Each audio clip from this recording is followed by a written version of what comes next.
आपने युद्ध के बारे में कई अजीबोगरीब किस्से कहानियाँ सुने होंगे। इतिहास के पन्नों में कई ऐसी कहानियाँ दर्ज हैं जिन्हें आप चाहकर भी भुला नहीं सकते। इन युद्धों के पीछे किसी इंसान या किसी मुल्क का स्वार्थ जरूर रहा है। इस वीडियो में आप पंछियों और इंसानों के बीच हुए युद्ध के बारे में जानेंगे, सो वीडियो को लास्ट तक जरूर देखिएगा। आज से 88 साल पहले जंगली पंछी एमू और सैनिकों के बीच खतरनाक लड़ाई हुई थी। इस लड़ाई में सैनिकों को मुंह की खानी पड़ी। इस जंग को जीतने के लिए एमू पंछियों ने एक खास तरह की टेक्निक अपनाई, जिसके बाद ये लड़ाई इतिहास के पन्नों में दर्ज हो गई। इस घटना को बारीक से जानने के लिए आपको साल 1932 में जाना होगा। जब फर्स्ट वर्ल्ड वॉर समाप्त हुआ तो ऑस्ट्रेलिया की सरकार ने रिटायर सैनिकों को पुनर्वास के लिए जमीनें दी थीं। रिटायरमेंट के बाद यहाँ के जवान अब किसान बन चुके थे और सरकार से प्राप्त जमीनों पर खेती करने लगे। खेती करने के दौरान किसानों के सामने बेहद ही बड़ी समस्या आ गई थी। दरअसल पश्चिमी ऑस्ट्रेलिया में अचानक से एमू पंछियों की तादाद बढ़ने लगी। इन्हीं एमू पंछियों ने अपनी भूख मिटाने के लिए किसानों की फसलों को बर्बाद करना शुरू कर दिया। इसी के चलते किसान बने सैनिकों को भारी नुकसान झेलना पड़ रहा था। इन्हें रोकने के लिए खेतों के चारों ओर फेंसिंग भी लगाई गई, लेकिन इस चीज़ का किसानों को कोई फायदा नहीं हुआ, क्योंकि एमू पंछी फिशिंग को तोड़कर किसानों की फसलों को बर्बाद किया करते थे। इस पूरी घटना में हैरान करने वाली बात यह थी कि उस समय इन एमू पंछियों की तादाद तकरीबन 20,000 थी, जो उस समय में एक बहुत ही बड़ा आंकड़ा था।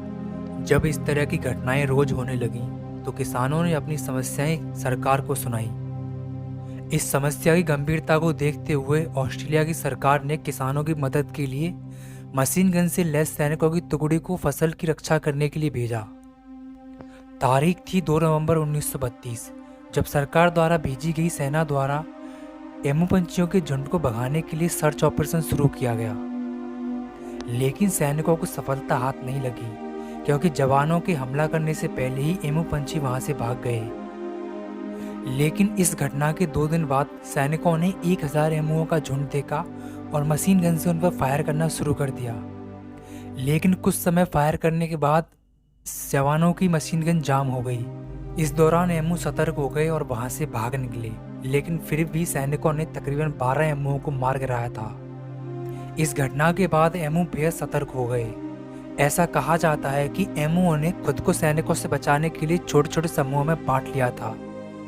इस दौरान वे किसानों की फसलों को बर्बाद भी किया करते थे, और जब सैनिक उन पर हमला करने आते तो वे सतर्क होकर वहां से भाग निकलते। ऐसा कहा जाता है कि इस लड़ाई के दौरान सैनिकों ने एमओ पर तकरीबन 2500 राउंड फायर किए, लेकिन 20,000 एमओ में से मुश्किल से 50 एमओ को मारने में सफलता मिली। जब इस घटना की खबर ग्लोबल मीडिया में पहुंची तो वहां इस घटना के बारे में चर्चाएं शुरू हो गईं और सरकार की कड़ी आलोचनाएं होने लगीं, और अंत में हार मानकर सरकार ने सेना को वापस बुला लिया। लेकिन खतरा अभी टला नहीं था। एमू फिर भी किसानों की फसलों को बर्बाद कर रहे थे। लेकिन ऑस्ट्रेलिया की सरकार ने इस बार दिमाग से काम लेने का सोच लिया था। उन्होंने एमू को भगाने के लिए एक नई योजना बना ली थी, और उन्होंने किसानों को एक राइफल दी और कहा कि आप जितने एमू मारेंगे आपको उतने ही पैसे दे दिए जाएंगे।